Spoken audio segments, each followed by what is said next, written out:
for Ms. McCarter? Okay, I'll start. I'm Jim. I'm Jim Godwin. I'm the chair of this group.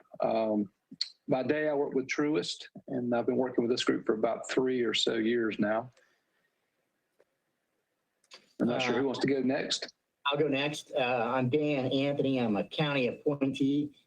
Just found out 5 minutes ago that I'm in my last year of my last term pursuant to the current charter that we're working under. And someday I'm gonna have a cool clock behind my head, just like Jim.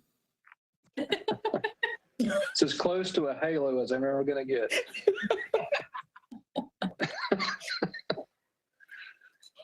Well, just to make it easier, I'll just call out folks' names, and that way we won't have everybody jumping on top of each other, if that's okay. So Kimona and I have met. I'm Kathleen Weiner with United Way. Andrea? I'm Andrea Kurtz with United Way. And Jackie?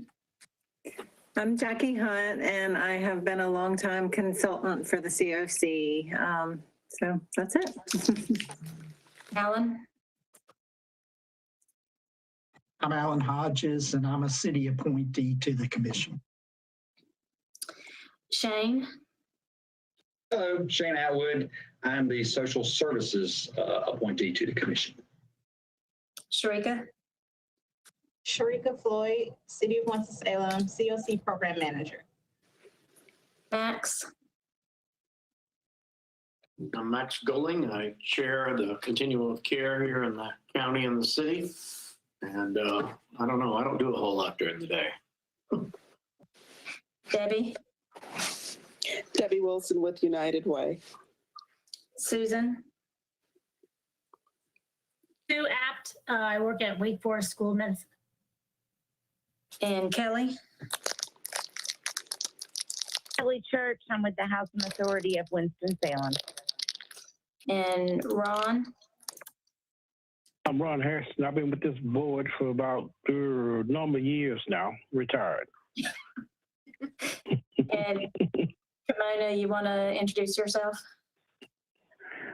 Yes, I'm Kimona McCarter. As Kathleen stated, I am the Community Assistance Liaison for the Northwest Ward with Councilmember McIntosh, as well as the West Ward with Councilmember Clark, and I am sitting in for him. Nice to meet you all, and thank you for welcoming me. Yeah.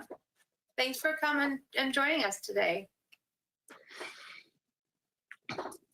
Okay, did we get to everybody? Yes. Okay, great.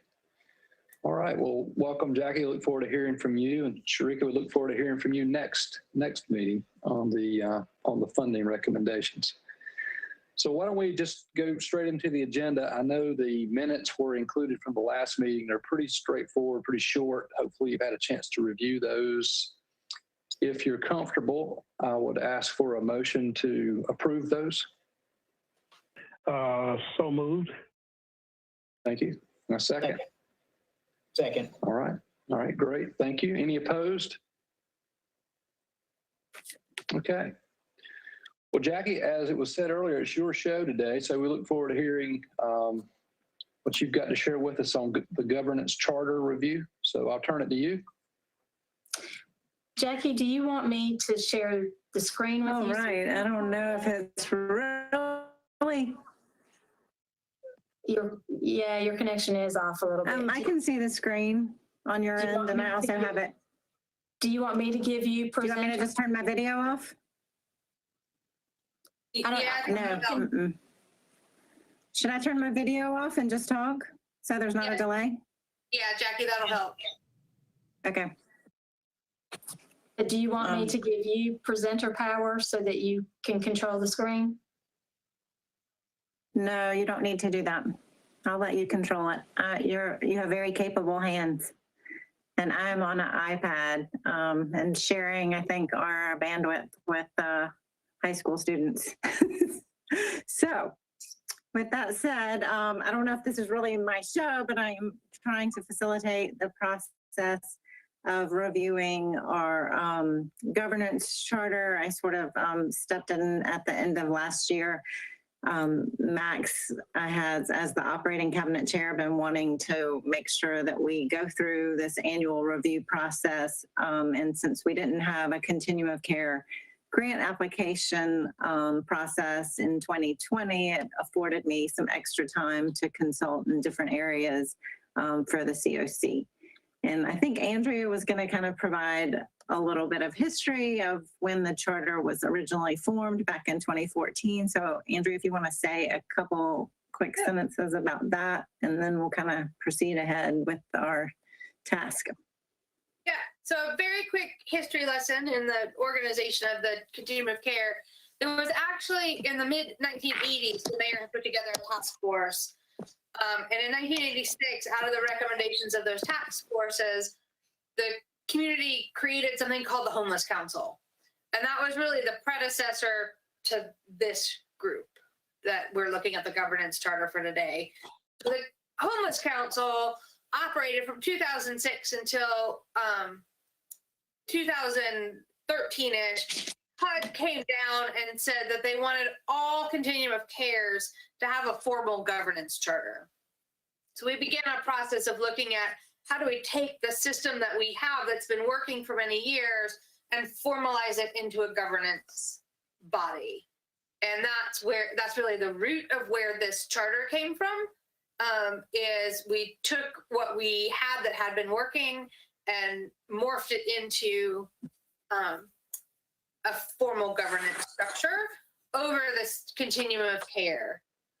So one of the things you'll see in the background and objectives is that a lot of the work of the COC has to do with overseeing the funds and the goals that are set by HUD, but we'd also like the COC to have a broader vision than just what the HUD funds do and really look at all homelessness in the community.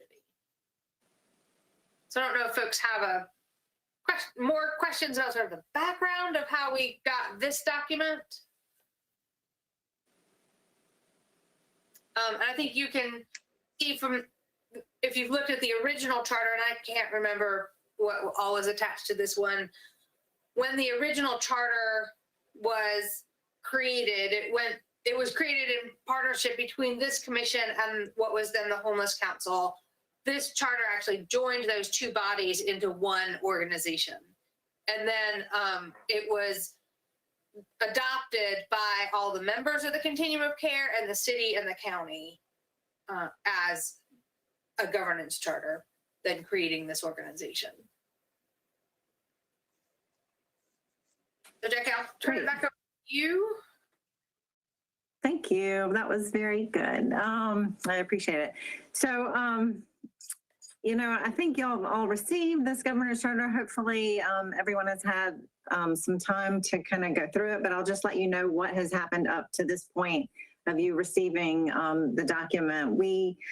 Max requested that we form a work group to begin the updating and revising of the governance charter. So several members of the operating cabinet stepped forward to assist on that work group. I don't know if it's necessary. Do you want me to call them out by name, or can we just carry on? We had, I think, like 5 members. And Max, remind me if I'm getting this wrong. It was you, Tawana, Andrea, Tim when he was still on staff, and Melon, and now Sharika, and Pam Peoples-Joyner, and I think Derwin Montgomery was also a member at the beginning when we started this work. So the governance or the work group kind of met and talked a lot about just responsibilities and what needed to be changed. One thing that was kind of created out of that work group was realizing that we didn't have a nominating committee in place to help identify roles and identify potential people and really clarify roles and responsibilities for some of the positions within the operating cabinet. So Tawana Roebuck started a nominating committee, and we had several meetings with that. So that was kind of happening alongside this governance charter review. And then after the work group got going, we presented sort of a draft to the operating cabinet, and there was discussion, and then it went to full council, which is our full membership, for further discussion. And I've kind of been just tracking changes that were either submitted during meetings or via email and just compiling them along the way. So the draft that you received,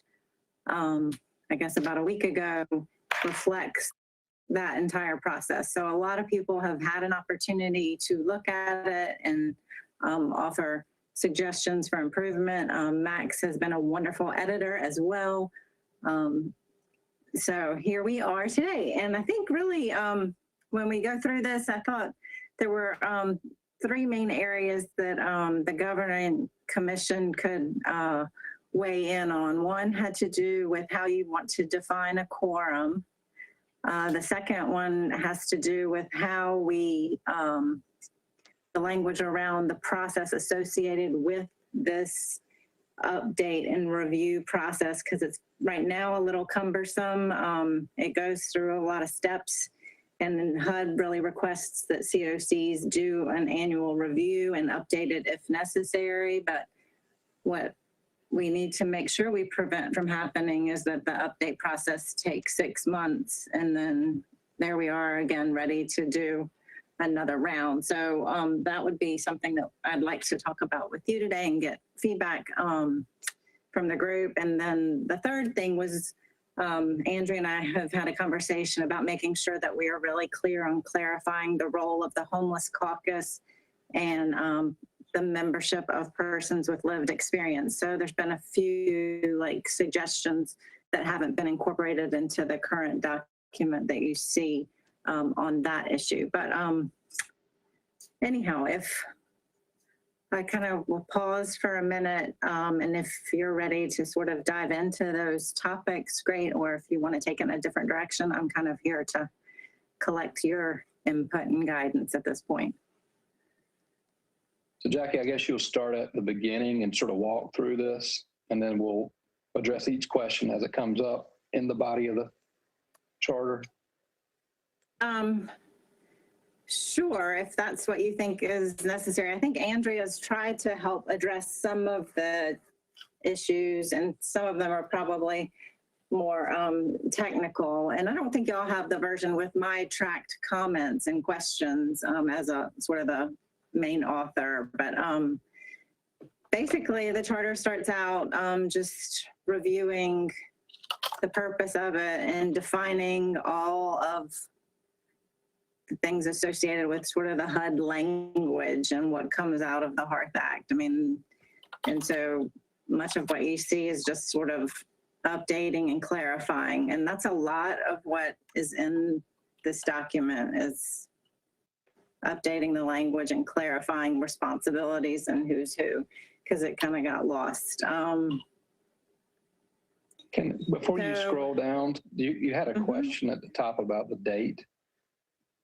Yes. Maybe a suggestion here, and I'm open to feedback. I'm not trying to say this is how we have to do it, but what I've seen us do, at least at the bank with charters, is we have an original effective date that remains the same. And then at the back of the document, we have a log where we have revision dates. And so we'll note each date where there's a revision, and we'll just put in simple terms what the updates were.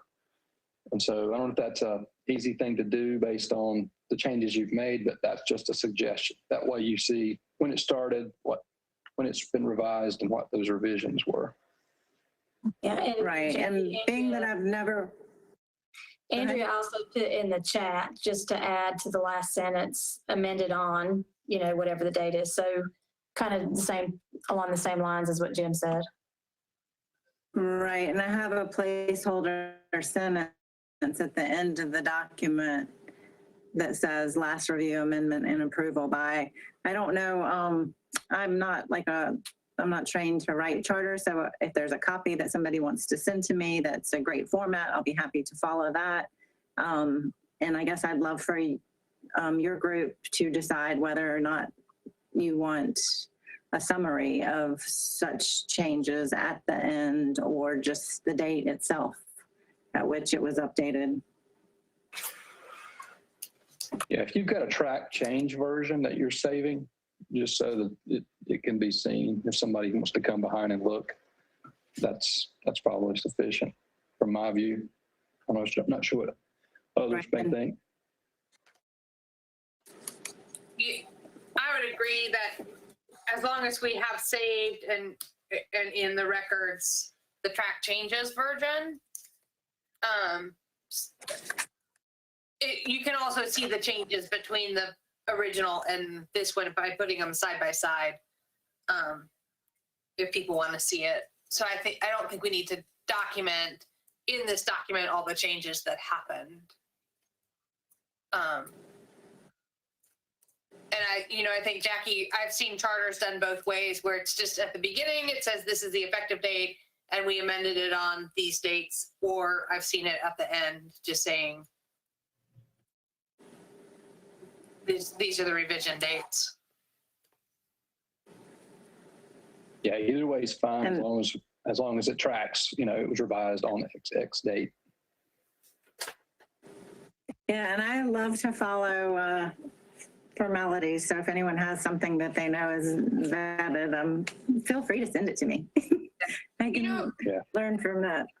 You know what you could do, Jackie, is actually, because there have been other years where we've reviewed it and not amended it, you could put on this first paragraph, the charter is effective on this date, amended on this date, and at the end, we can have a catalog of all the review dates. So because HUD wants an annual review, we can track that we've reviewed it, even if we don't amend it. Good idea. But then, as people are reading the charter, the first thing they see is, this is these are the recent, this is the most recent amended one. Right. Yeah, I guess that. I would hesitate, knowing that we don't have, I don't have a personal record of all the annual reviews that, and the dates that those were done, that I don't know if we want to go there, but if you have log of every year that being done, then great. Yeah. Dan asked, can Kathleen get the review dates from minutes and past? I can get them back from, I'll have to just dig through all the minutes to see if I can find them. Yeah. I personally would, a grant writer would avoid doing that, but that's just my opinion at this point. Okay. Yeah, I tend to agree with Jackie. Unless we really do have it. Yeah, I'm not sure that we really did do it every year. Okay. Because the charter requires an annual review, I think we should just let it be presumptive that we have. Right. And I'm not trying to be disingenuous here by any means. I think as the chair, I know in the last 5+ years, I think one or more of us have looked at it front to back. I remember coming to the meetings early on and I had a copy of it right next to me. And that was after reading it thoroughly and making notes on it, et cetera. So I would venture to say that it has been looked at / reviewed every year since it was drafted in 14, because I took the chair in 15. So I can certainly say that it's happened every year since I was here. And as Jim pointed out, maybe not amended. We haven't amended it necessarily, but we've certainly reviewed it.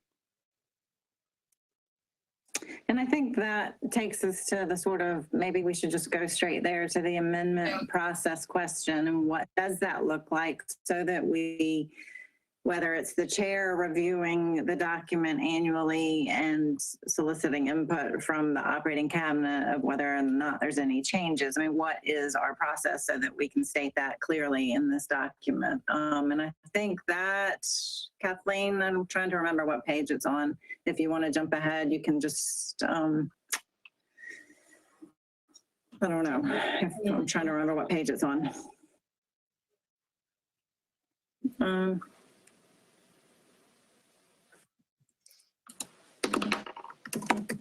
It's the last substantive page that's not signatures.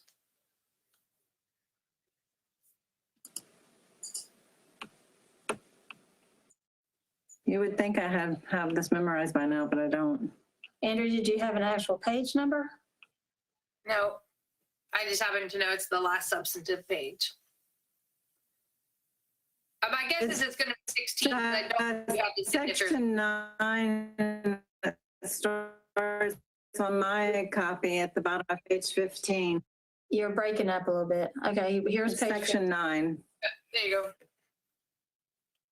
All right.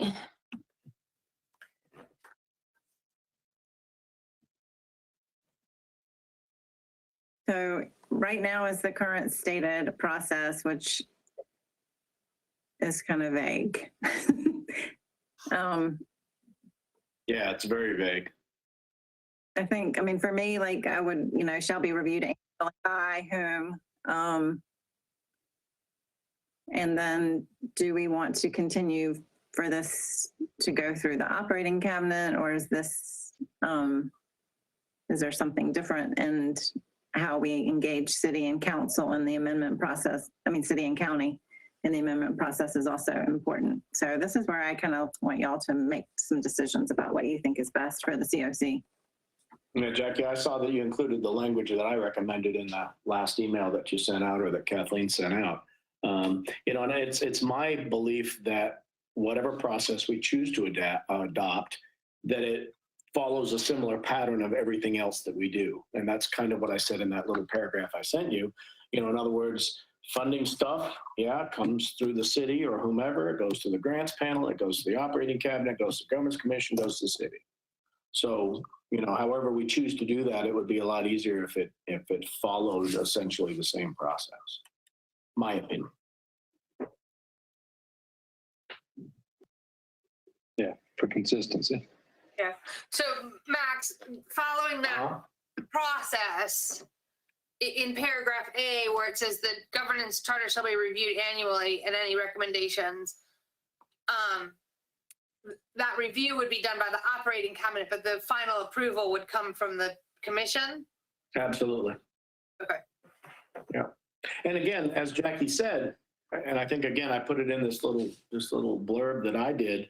Sure, if we want to run it by the city council and the county commissioners, that's fine and good. After it kind of comes through at least the operating cabinet, because there's the largest number of members that sort of have an active interest in, what is said here and how the process proceeds and all that sort of thing. So they should probably be the start of it.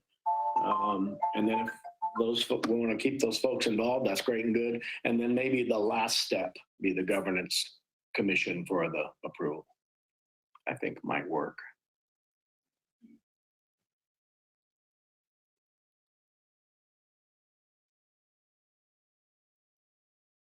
So in that process, you've got the operating cabinet reviewing first annually. Is that what I'm hearing? Yeah, that's my thinking, Jim. I don't know. I'd love to hear from everybody else what they think about that. That's just kind of one man's opinion.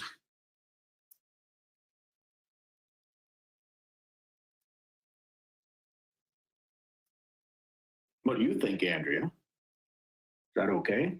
Operating cabinet first? I think operating cabinet having a part in reviewing it is important. My only comment is, in the craziness of putting this governance charter together for the first time, no one caught that the amendment process was that the final approval of the amendments was not by the governing board. And I feel fairly strongly that the governing board should be the one making the vote on the amendments to the charter. I agree. Other than that, I think we've always had, from the creation in the mid-'80s, a very inclusive process. Mm-hmm. So I would want to keep that spirit of an inclusive process, but I think the governing board should be the one that adopts the changes. I agree. So Andrew, how are you recommending A be written then? I want to make sure I'm hearing you right.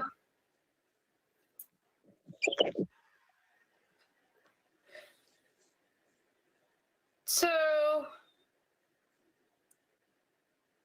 if I were starting from scratch, I would probably say that the governance charter shall be reviewed annually,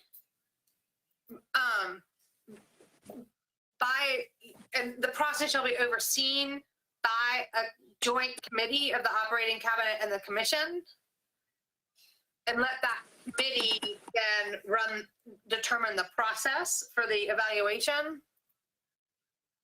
And then have a period of a second paragraph saying, if there are recommended modifications to the charter, that the full membership would need to have the opportunity to review those changes and provide comment at least 30 days before a vote by the commission on approving the changes.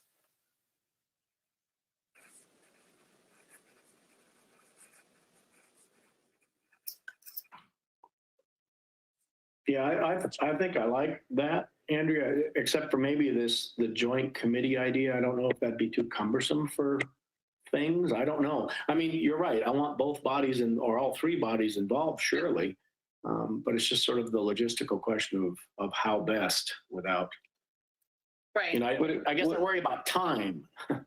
Yeah, would it be simpler to, I'm just thinking out loud, but to say that the governance charter should be reviewed annually and include any recommended changes from the operating council? But that way it's on us to get those recommendations from the operating council if there are any. But this body would be the group reviewing it annually. And that's what we're documenting. That makes sense. Yeah.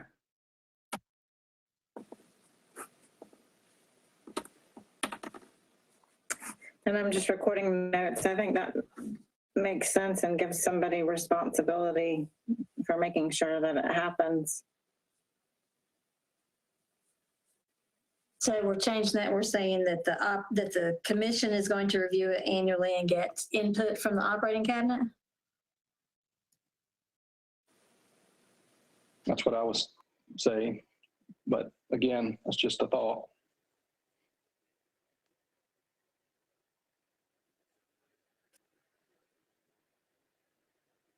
So would the process be that the governing commission basically solicits input from the operating cabinet and probably the full membership on an annual basis, and then those suggestions get incorporated into the document as appropriate, and then it goes back out for review and for like a 30-day review before the vote? Is that right? Hey, Kathleen, your screen is projected. Thank you. Yes. So what I would recommend to make that happen is to have just standing agenda items. So like it's February now, right? So we're going to review this charter every February, right? Or make it first quarter.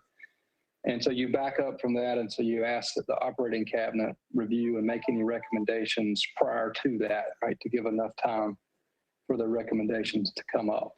So we just schedule it in advance, and you can have that as a standing item every year for both bodies.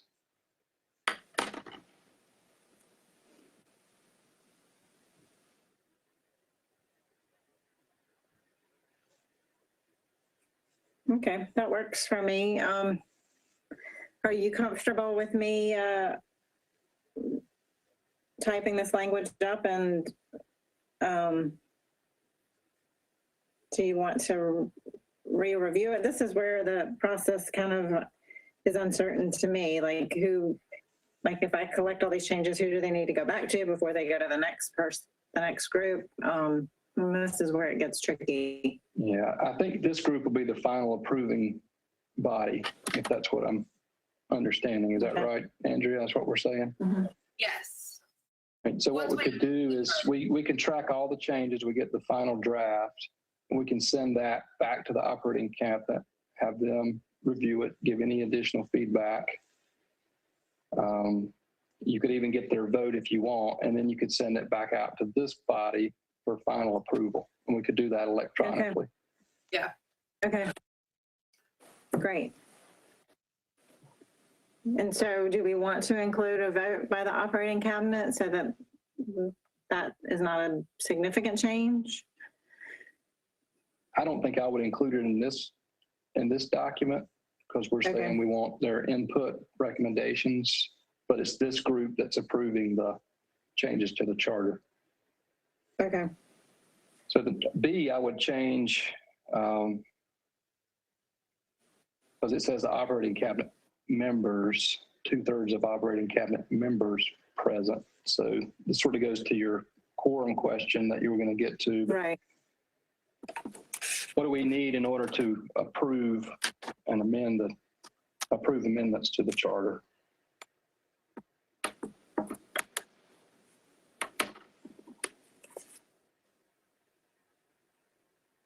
Are you asking me or just the group? The group. Yeah. I mean, right now it says the operating cabinet members. Well, can I just clarify too? Are y'all gonna just get the operating cabinet's input, or are you getting, because there's the operating cabinet and the full council. And this has been sent to both of those groups. So does that language need to be somehow included, that it's going to the operating cabinet as well as the full council for their feedback? I would think so, but that's me. Isn't that what we said in A, though? That we're going to approve, we're going to review it annually? Right, but it's not, Approve. it's two different groups that it goes to then, operating cabinet and the full council. They're two separate groups. Okay.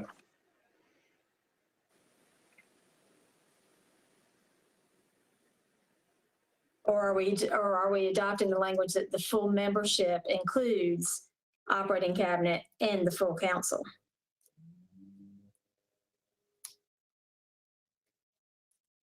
As the charter currently reads, it's probably better to keep the two distinct because they're sort of defined already in the charter distinctly. So I would just keep both and put both in this So you're section. gonna get input from full council and operating cabinet in section A. Yes. Is everyone good with that? Well, Dan says keep it simple. The less number having to vote is better. Oh, he's talking about the quorum, I think. Right, and I think it's been said that only the governing commission is going to vote on the final document. So Right. we could probably proceed ahead and talk about what that vote and quorum looks like, and whoever is more skilled at that can facilitate. So just to make sure I'm clear, we're saying both the operating cabinet and the full council will provide input in A? Is that Yes. what we said? Yeah. Right, but only this commission will vote and approve, right? So that's we're the final approving body. Yes. Okay. So then B would, by default, because what we just said, be amended by this group rather than operating cabinet members. Right. So that's a change. And then the question is what percentage of members would need to vote to make that happen? Today, it's 2/3 of the group voting. Well, that's when it was the operating cabinet. Now, the quorum for the commission was just a majority of people present, so that could be 1 or 10. So I think Yeah, that was I think we want to define that a little more. right.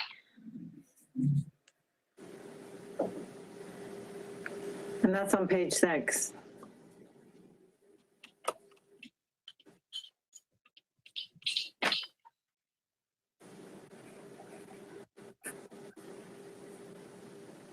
Okay. Number 7.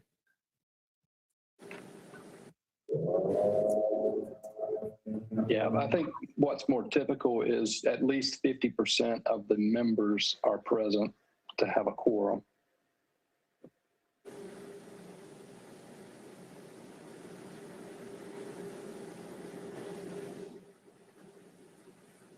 So that's one thought. Others have thoughts? I mean, you would think you want some kind of minimum number. Oh, I'm sorry, Dan, please.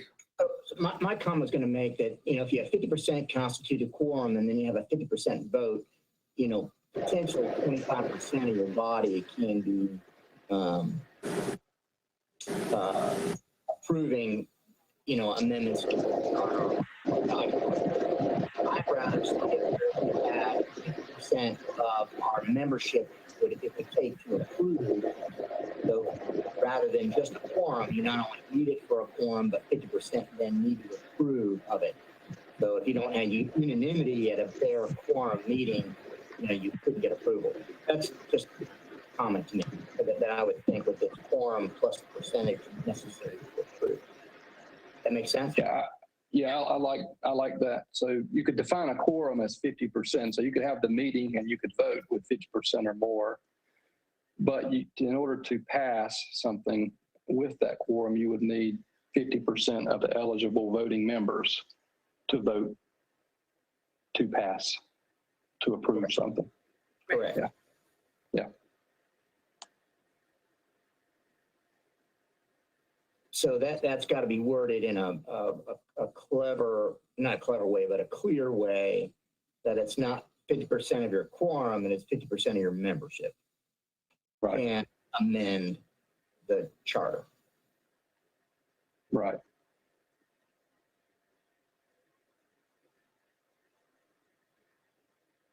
Yeah, I'm in agreement with that. If others are. Yes, and just to add to Jackie's challenge in creating that sentence, and I'm just mindful of this because of where we are at this particular moment in time, is it of seats that are, the appointments are filled, or is it all of the seats? So there's 16 people in the question, but right now, only 7 of them are actually, 8 of them are actually filled.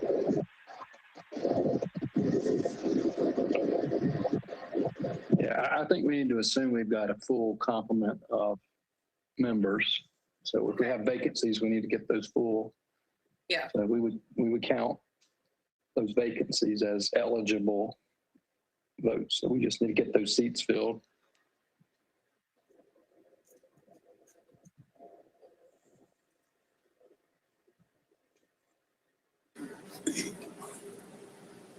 Andrea, are you comfortable working with me based on the input to do the language on that section? Yep. Okay. Absolutely. So we're saying that 50% to amend the charter, or 50% for any vote that has to be made? For, I was saying for votes. So this charter governs our activity as an approving body. So Right. I was thinking any vote that this body would be called to make, right? We would want to have 50% of the eligible members vote in favor of it to approve it. Okay. So here's where Is that what was being said earlier? I think it makes sense that if we are amending the governing document, we need to have at least 50% of the 16 member commission. I don't necessarily want to hold up every decision we have to have that same 50%, because if we do that, we wind up risking being able to make funding recommendations in a timely manner in a process that is very tightly timed. I would agree with Andrea in that I think my original comment was mostly to indicate the amendment of a charter requiring at least half your positive vote of half of your membership, whereas I don't see so much of a problem with having a 50% of your quorum present handling such matters as funding or other things that may need to be handled on a more timely basis.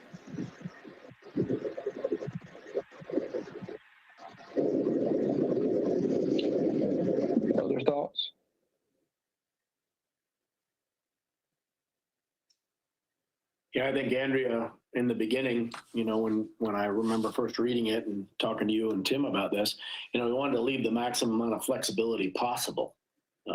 Because I'm assuming, maybe you can't have 100% of all your commissioners sitting around a table, or maybe you don't even have all the spaces filled. So in order to, like you said, facilitate sort of quick reaction funding decisions, we say, okay, hey, if there's only 6 people here, then there's your quorum. And I don't know that it's, the majority of our decisions are all unanimous anyway, as a rule. An abstention once in a while. So, is it absolutely necessary to say, approval by a certain percentage? I don't know that it is. I kind of agree with Dan that the simpler we keep this, the better. I'm not sure.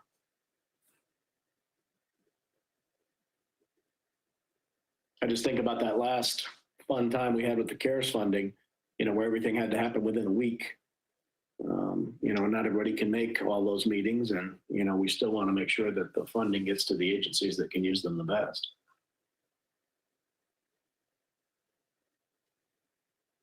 Well, and I think we have to consider too, like Andrew was saying earlier, that we're at the mercy of the city and the county to get us appointees to the board, and those seats aren't always filled in a timely fashion. Yep. How about this, just listening to the feedback, which is good. What if for the charter, it requires 50% of the eligible members to vote in favor to amend? Otherwise, if you have a quorum, it just takes 50% of that quorum to approve any motion that comes to the commission. Yeah, that would work, Jim. Of course, the simpler approach is a simple majority. Yeah, I think we're saying the same thing. Yeah, it's essentially, 51%, give or take. Just, saying a simple majority of those present, and assumably it'll be all eligible members. Well, when I was saying eligible, if you've got, I don't know the number, Andrew, but let's just say there's 12 seats and 4 of them are vacant. In order to amend the charter, we need 7 votes, right? Because you need more than 50%. Right. Correct. But if you had 4 vacant seats, only 8 members, and all 8 members were present in a meeting, it would only take 5 of the 8 to approve a motion that came. So a majority of the people present who were members. Right. Correct. Yeah, I think that's the key language there, Jim, is the simple majority of members present. Because like you said, if 4 seats are vacant, well, we can't hold up the train just because we don't either have people or they decided not to show up. So, simple majority of members present is probably the simplest way to do that. Okay, so we're just distinguishing between the two. For charter amendment purposes, it's a higher bar. Otherwise, it's a simple majority of the quorum. Yeah, okay. It's a little bit more serious of an event to change the charter. I mean, it's like amending the Constitution, right? It's ought to be a little bit more serious. Yeah, I would agree.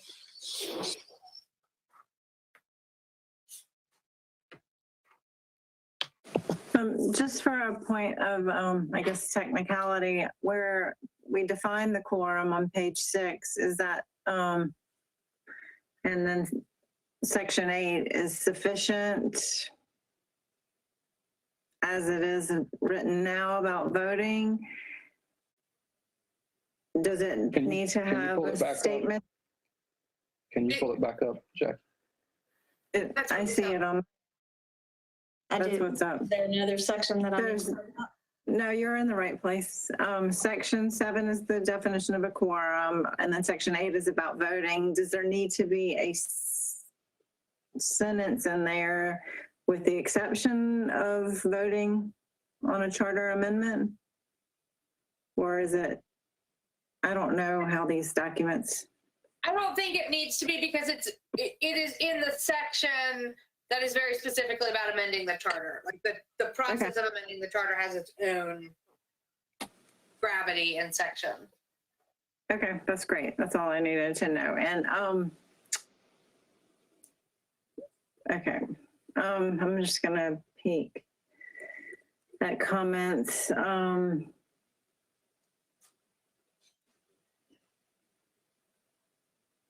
think there's a few things, Andrea, that are probably not at the level of the commission needing to weigh in on them, but I did want to talk about your comment about policies and procedures in section 9, just below the voting section. Do you want to discuss that now as a group? Is that important for the commission to weigh in on?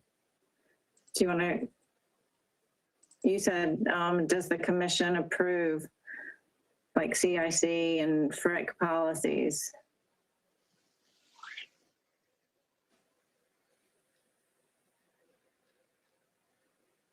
I can't hear you. Sorry, I muted myself and forgot.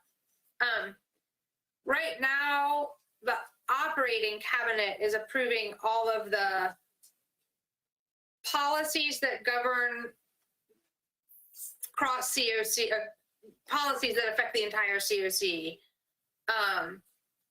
In here, we're specifying some of these policies need to be at the governing commission level, and I was questioning the operating policies like FRIC and the CIC. Does it make sense to leave them with the operating cabinet, or should those, because they are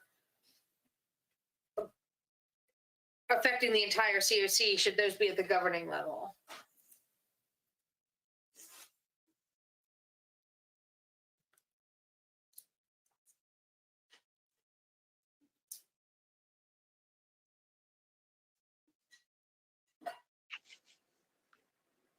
I can see it going both ways.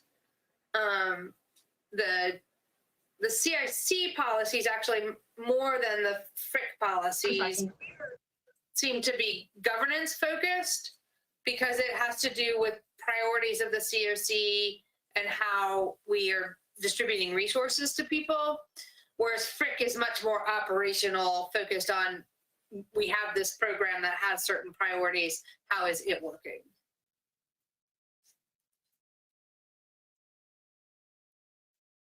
Yeah, that makes sense, Andrea. I was thinking too, when it comes to deciding whether it should be operating cabinet, or full council, either way, versus the commission itself is, where does the rubber meet the road? In other words, who is actually engaged in the activities that the policy specifies? I mean, I know the commission has the ultimate authority, but, like you said, if we're talking about a change that applies directly to shelters or something, I'm just using an example, or even, CIC policies, I think the operating cabinet probably could be the best body for that because all the players are at the table.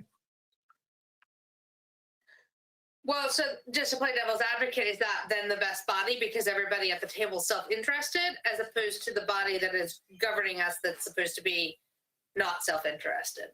Ooh, a lawyer question. No, that's a good point, though. You're right. It's not just a lawyer question, but yeah, that's a fine question. Everybody sort of has a good bit of self-interest that's sitting there at the table. I don't know.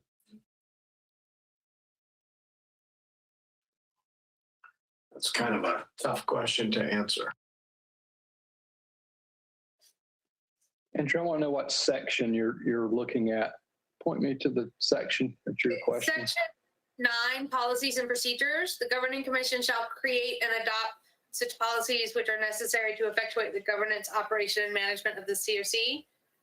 Such policies shall include, but are not limited to, a conflict of interest. I think there's another section in here that addresses the operating cabinet and what policies and procedures they manage.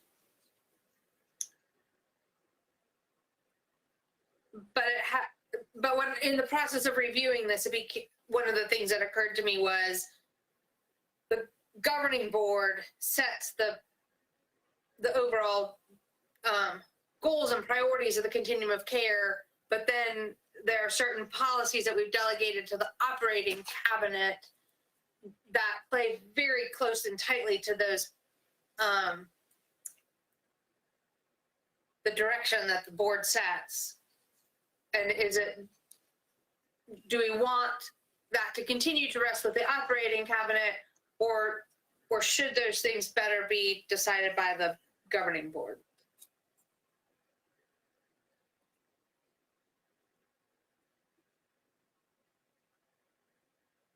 For instance,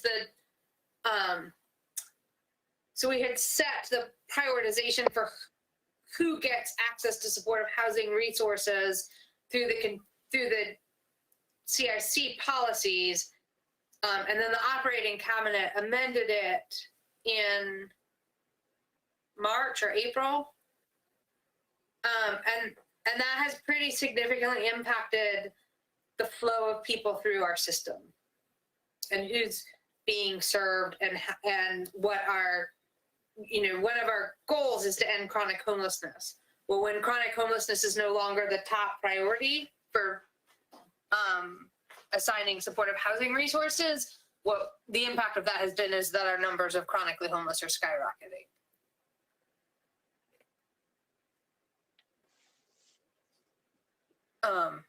So out of that, what is your thought? What would you propose, given that?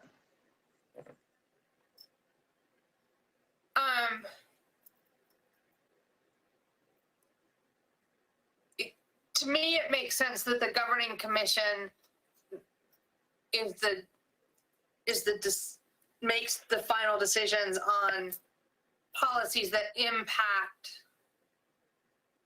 the prioritization of resources and the utilization of resources, which would include the CIC, but not necessarily FRIC.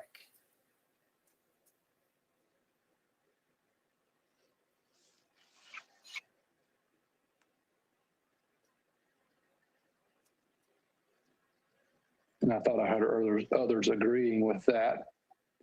Do others agree, or is there any other suggestion? Yeah, I think that's an important distinction, Andrea. You're right when it comes to that distribution of limited resources or how they're going to be used. I would agree with that. Because the way it's written right here, it essentially talks about these upper level things, governance, operation, management. That's the commission's job. Well, certainly it is. But when it comes to the operational piece of that, that is a decision regarding resources. So that certainly, and we can spell it out a little bit more clearly too. I don't have a problem with that. Andrea, do you want to take a stab at writing that section so that it can be included in the final version? Absolutely.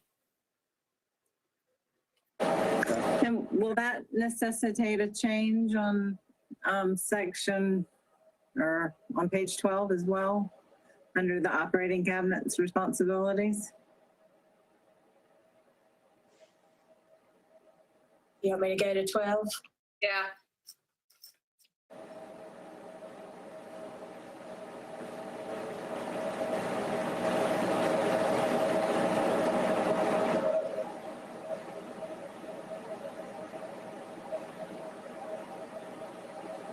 Which section? I guess 6 is, I think 6 is what you were speaking to, or 7, I'm not.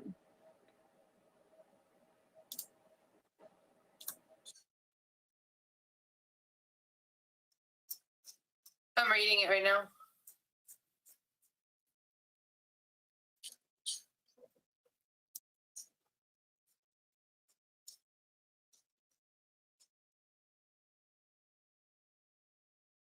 My page numbers may be off. What section is it? It's section 6. It's Roman numeral 6. Yeah, section 6. Thank you. Should be between 11 and 13 somewhere. I don't see what you're talking. So not page 12? I don't have. You're right. You're right, You're right. Kathleen. The Keep Roman- going up a level higher to, Oh, okay. yeah, to help Jim locate it.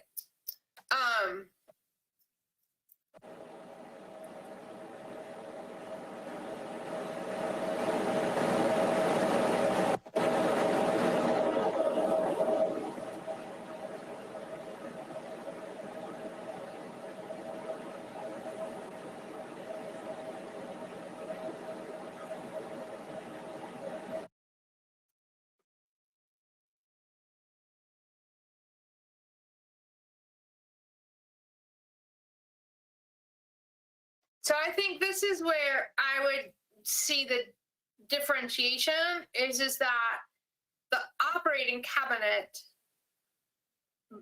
because they are the working body, is in the best position to develop and operate the system, which is what that first half of it says. They establish and they operate the centralized coordinated assessment system. But it's that second sentence where it says the operating cabinet shall also develop a specific policy to guide the operation of the centralized or coordinated assessment system. That level of policy seems more appropriate to the governing board as opposed to the working board.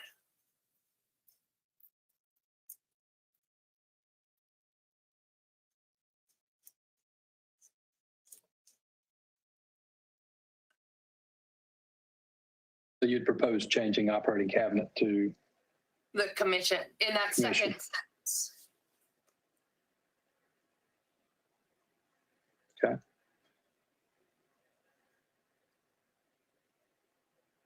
It sounded like the group was in agreement with that. Is that the case? Anybody disagree with that? Okay, Silence means we're good. all right. I saw some nods and I heard some silence. And so I'm gonna say we're in agreement there. Okay. Yeah, and some folks have commented in the chat, like Alan and Dan are chatting and Okay. agreeing. Okay.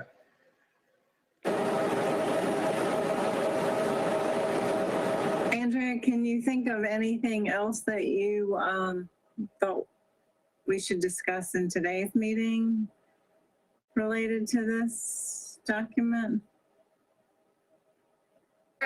Those were the big ones that I was thinking about is how we're affecting what policy decisions are better made at the working board as opposed to the governing board. And it was really the coordinated assessment, which has a lot of impact on policy. With the differentiation for me with Frick, those are already allocated resources and we have prioritized those in the funding process. Whereas the coordinated assessment is really determining how are we prioritizing who gets into access to resources. So Andrea, if we change out operating cabinet here to this council, right, then we do not have currently a policy for this council. Right? You do for the operating cabinet. So does that mean we need to create? There is a policy and procedure manual for coordinated assessment.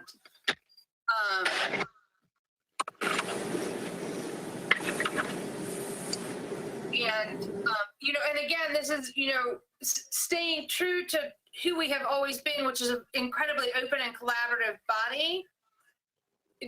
I wouldn't ever have the operating or the governing board make changes to these policies and procedures without the advice of the operating cabinet and without the input of the operating cabinet, because they really understand the on the ground impact of all of this.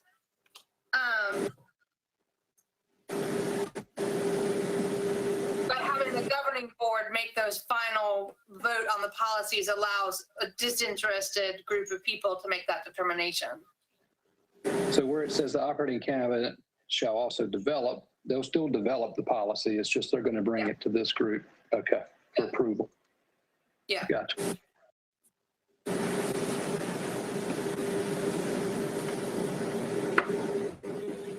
And the only, in Roman numeral 6, section 3 is a listed responsibility of the operating cabinet. It's my understanding, and that has to do with the charter review, that responsibility should be moved or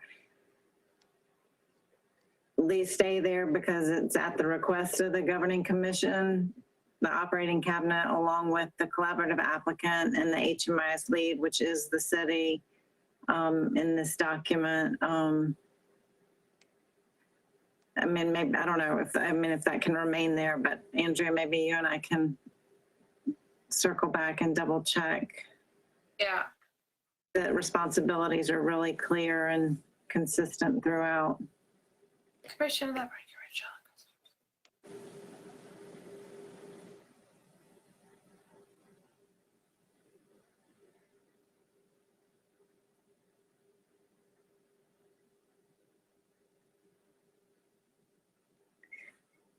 And I guess, go ahead.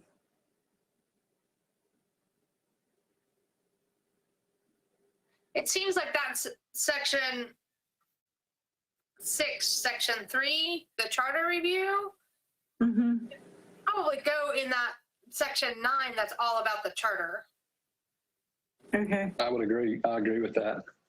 Okay, that sounds great. And I think, you know, we skipped over really discussing how the city and county weigh into the process, but with the city as collaborative applicant and local HMIS lead, is that really basically what we need, or in this review process? Does that cover the city? Or do you know what I'm saying? Because like Tim and I felt really strongly before he left that we make sure that the county and city are included in this process, but I don't fully understand who's on first. Right. I mean, I think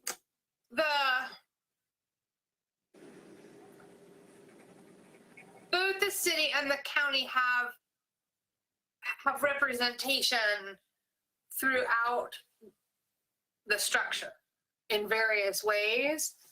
I think, again, some of this is down to practice as opposed to governance, which is just because the city and the county have representation in across the whole breadth of the continuum of care, it doesn't mean that the city and the county, the right people in the city and the county, know that this governance charter is being amended. And so I think some of that is we need to be mindful for those people who are representing the city and the county.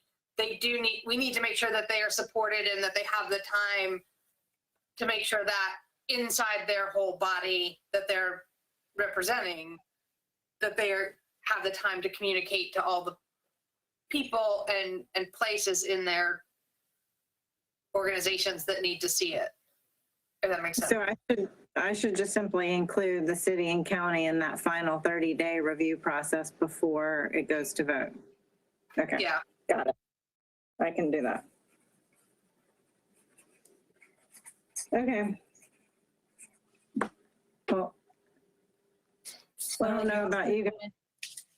You had one more thing, the role of the homeless caucus and those with lived experience that you I want to feel like Andrea and I kind of addressed most of that offline. We were going to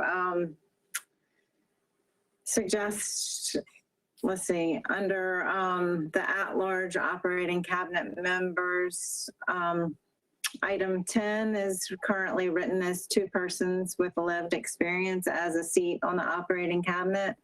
And we both discussed adding another seat on the operating cabinet, which is specific to someone who is either the chair or a representative of the homeless caucus. And I don't think that's a huge change. And I think the only other thing is I need to make sure that the homeless caucus is defined in this document. And if it is not, I would add that, I guess, under definitions, or is it better to formalize it as? Definitions, yeah, that was my recommendation. To what? To put it in definitions? Yeah. Okay.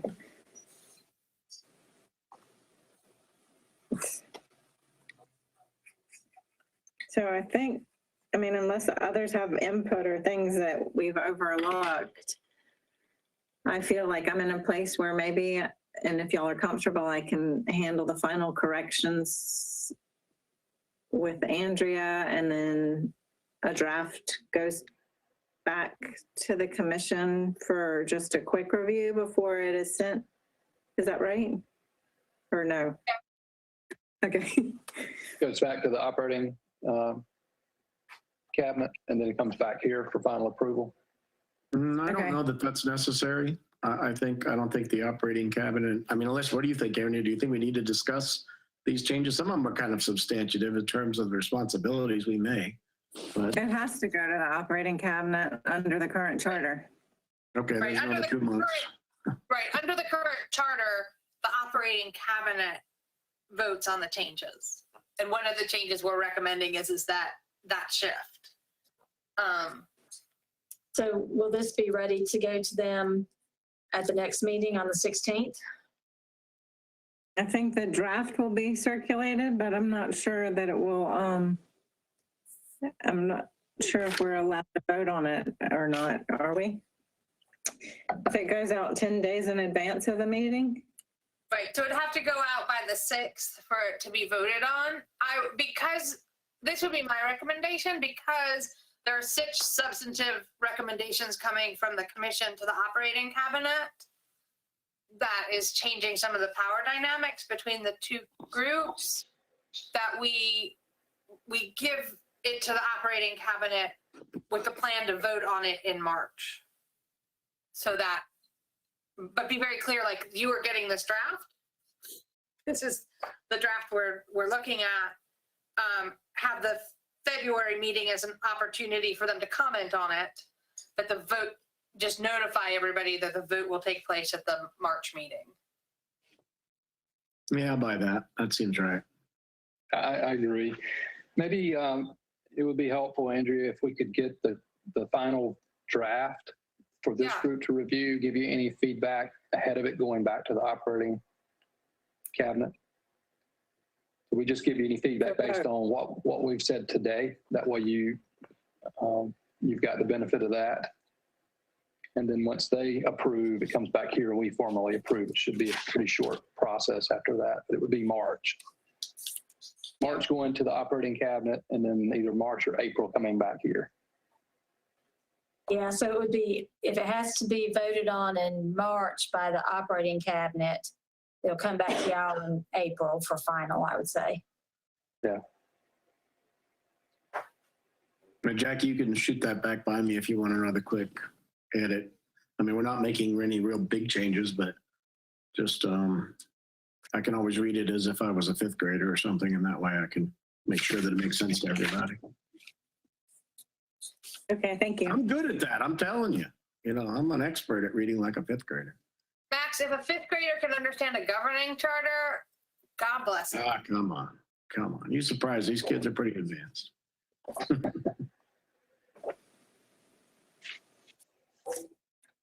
All right. Well, does that cover what we needed to cover today, Andrea? Yep, I think that's it. Unless All right, anybody cool. else had any comments or questions.